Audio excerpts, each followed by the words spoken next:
do not recognize me, brother? Am I so changed? Our story begins with a gate slamming shut, trapping our main character. The Wraith, Raziel, surveys his surroundings, taking in this new environment. A subterranean chamber with a rounded cage at its core. As he starts to circle the room, the Wraith hears a growl and notices something stirring in the dark. A huge, monstrous bulk lumbers into view. Its slug-like body, a mass of corpses and mangled organs, heaves and pulsates. Gleaming red eyes stare down with murderous intent, and Raziel, recognizing the beast before him, realizes with horror what a vile abomination his brother Melchiah has become. After all these years since playing Soul Reaver on the PlayStation 1 as a kid, this encounter has struck me as one of the most terrifying scenes preceding a boss battle in gaming. Just seeing Melchiah's mutated flesh left me with chills, and knowing that you couldn't damage him with Raziel's claws made this creature all the more frightening. Before becoming a vampire, Melchiah was born as a human long ago in Nosgoth's early years.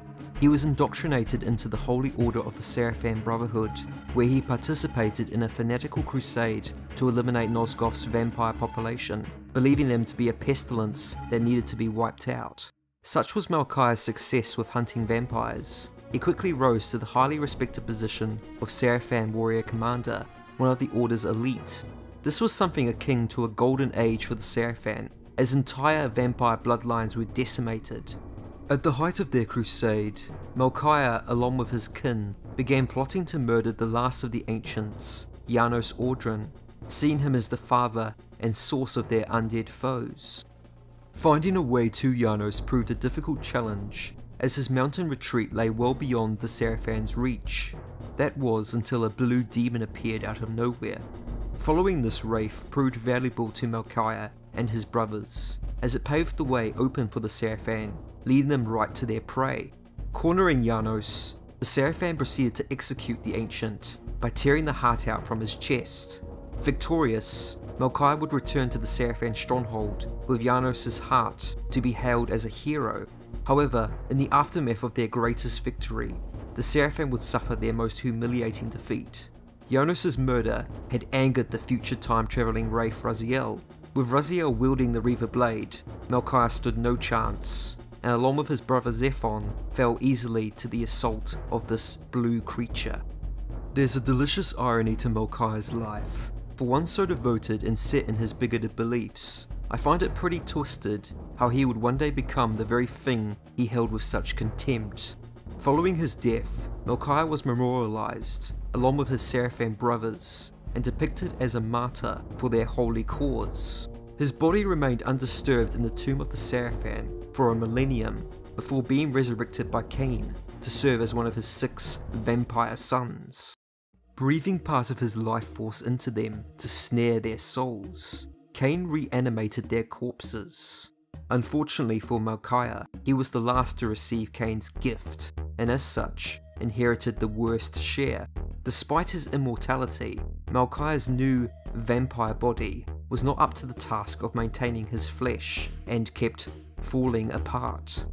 My brother Melchiah was made last, and therefore received the poorest portion of Kain's gift.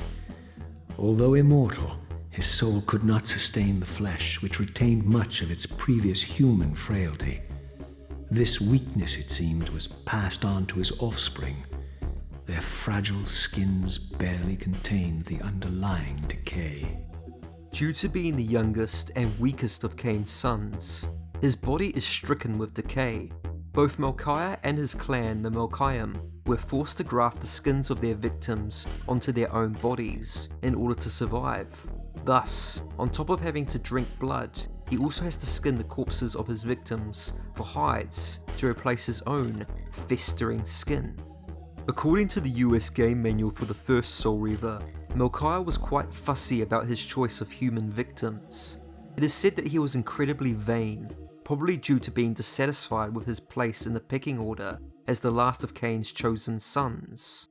Feeling inferior to his brothers, he compensated for his weakness by choosing only the finest looking specimens among his human slaves.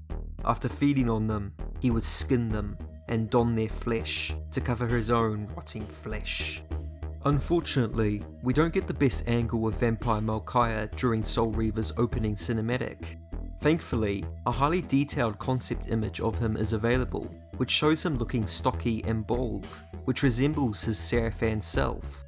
Notice how his neck and face are bloated, and also how his skin is held together by a network of stitches. These are most likely direct consequences from the underlying decomposition. For all the flaws in his appearance, his shoulder cape is impressive, depicting the symbol of his clan in a striking golden yellow. Melchiah was present at the council meeting where Raziel revealed his wings, and also bore witness to his older brother's execution at the Abyss. Melchiah never rose any objection to Kain's command in sentencing Raziel to death, whether this was because he was too afraid to question his master due to the nature of his low position as the least favoured son, or whether it's because of his absolute loyalty to Kain is up for debate. But I have a suspicion that his reasons are a mix of both. Together, these factors motivated Melchiah to remain silent and do nothing while he obediently watched his brother being thrown into the lake of the dead. By the time Raziel emerged from the Abyss, centuries later, Kain's vast empire had dwindled, leaving a wasteland in its place. Melchiah, along with his clan, retreated to their territory in the necropolis. Here, in this large cemetery, they fed and recruited fledglings from desiccated corpses they found buried in the earth. In many ways, the Melchiah have more in common with zombies than vampires, as we see them bursting up from the ground to assail the resurrected Raziel in this era. While Melchiah originally felt he inherited a poor gift, with his body falling apart, he realised that he had gained something more, the power to add other body parts to his own, to reformulate his mass as he saw fit. With this revelation, Melchiah began a deranged journey of experimentation to prove he and his clan could become the most powerful and numerous among the clans. However, Melchiah's evolution had taken a cruel turn. He took his experiments too far. The usual method of donning his victims' skins degenerated into a far more depraved practice of incorporating entire bodies into his structure, transforming the once highborn vampire into a monstrous mass of body parts. In fact, even his fingers are severed limbs grafted onto the ends of his arms. Melchiah? Yes, brother. You should have stayed where the master sent you, Raziel. You will find Nosgoth less pleasant than you remember. What has become of my clan? Answer me, little brother, or I will beat an answer from your horrid lips. Everyone is afraid, sibling. You awake to a world of fear. These times of change are so unsettling. Do you think I feel no revulsion for this form?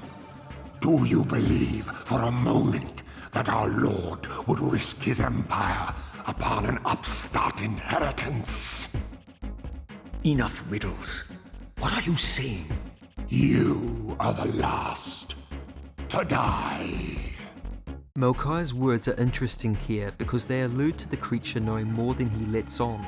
Specifically, his lines about whether Kain would risk his empire upon upstart inheritance could be interpreted one of two ways. He could simply be referring to the fate of the Razielim to be eradicated at Kain's hands, as believed by most in Nosgoth. On the other hand, he might suspect that Kain didn't sentence Raziel to the Abyss on a jealous whim for evolving before him, and that he realizes Kain's execution of Raziel was just an act to set his plan in motion. I doubt Melchiah is aware of the details of Kain's plans to change history, but it's possible that he understands enough of his master to know something is up. Also, his words before the battle about Raziel being the last to die could refer to Raziel being the final member of the clan left standing, but then again, it might be a hint as to the order the Brethren were slain as humans, with Raziel being the last of the Seraphan to perish. Some fans have interpreted Melchiah's speech to mean that he has become so depressed and downtrodden that what he seeks is his own death, and I would agree with this sentiment. He appears genuinely repulsed with his appearance, along with the state of Nosgoth. I mean, just look at how he keeps himself hidden away from the rest of the world, concealing his ugly body in the shadows of his lair. To have put so much effort into improving his appearance for all those eons, only to then end up looking like a misshapen slug, must have come as a huge blow to Melchiah's ego. No wonder he retreated far below ground. He obviously did not enjoy his existence. When Raziel fought Melchiah, we learn that his siblings' evolution had brought some benefits along with the shortcomings. Melchiah was very strong physically and had access to the spectral realm, allowing him to phase through insubstantial barriers such as gates in the material realm to pursue the Wraith. Raziel used his surroundings to defeat his brother by luring him into the circular cage before activating the giant grinder above him to completely mince anything caught beneath it. I know a few of you may ask, well, why did Melchiah decide to live in a place that can kill him so easily? And the most realistic answer I can come up with is that his teeth have likely rotted away, so he needs the meat grinder to shred his food down to liquid in order to drink it. Disgusting, I know, but that's Nosgoth for you. In the end, I find Melchiah's final words to be quite revealing about his mental state. Tell me, Melchiah, where can I find Kain? The Master is beyond your reach, Raziel. He makes himself known when he sees fit, not when commanded.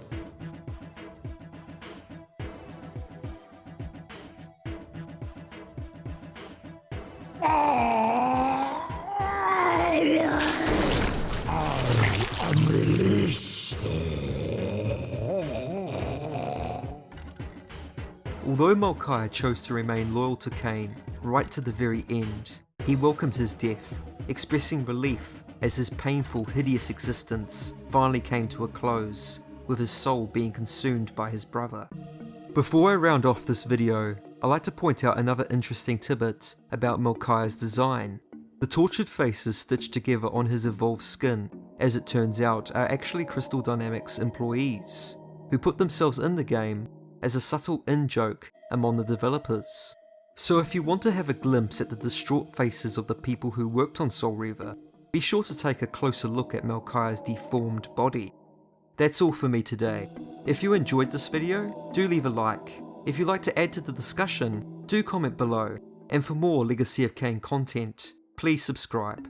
Have a wonderful holiday season, and I wish you all the very best for the new year.